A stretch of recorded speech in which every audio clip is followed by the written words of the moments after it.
Out of gas. Have you ever run out of gas?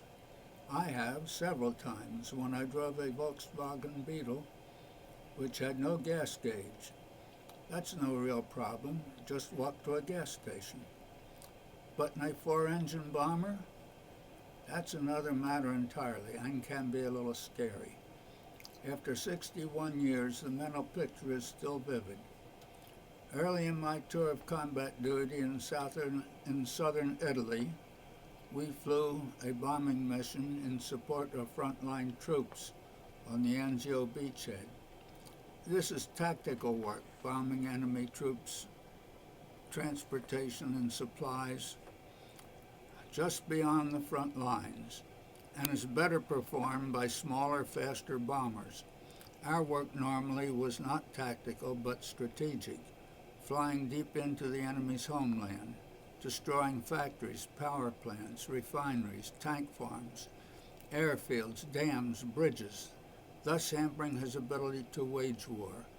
This was done from an altitude of 20,000 feet or higher, not at 2,000 or 3,000 feet as in this occasion.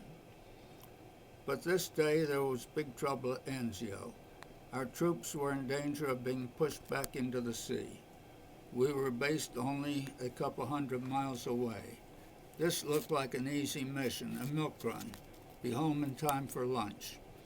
Thus we found ourselves a few miles into enemy territory when an exploding anti-aircraft shell sent shrapnel through a large manifold that collected gasoline from the tanks and the wings.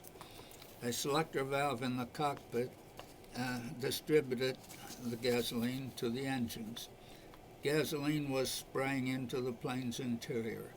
Standing in what we called the well, a couple feet below the flight deck, I was soaked in gasoline up to my knees. I opened the bomb bay doors to suck out as much gasoline as possible.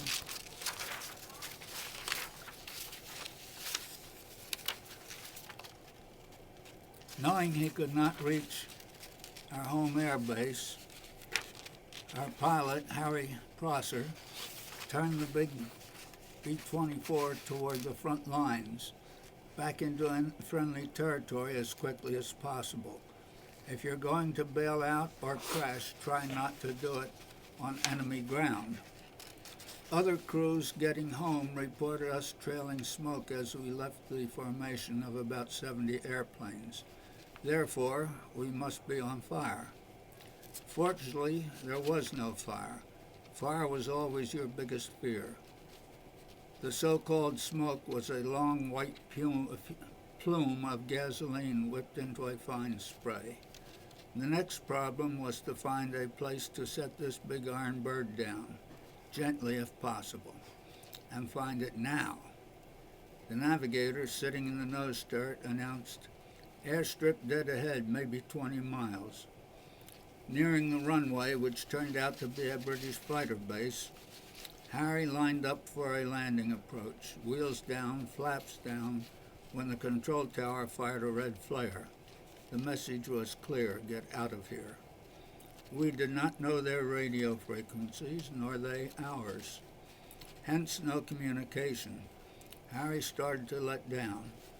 We were about 100 feet off the ground when a Spitfire went under us from the rear and landed in front of us. Harry pulled up and started the standard left turn to go around for a second approach. Partway through the turn, an engine on the left side died. Turning toward a dead engine is a no-no.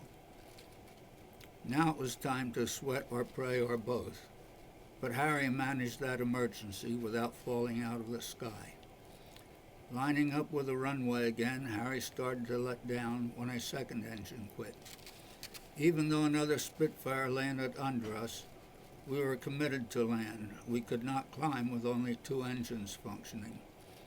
Standing behind the pilot, I was reading airspeeds for him, as he had to keep his eye on the runway. 140, 38, 35, 35, 32, 30, 128, 25, 22, 120, and we touched down.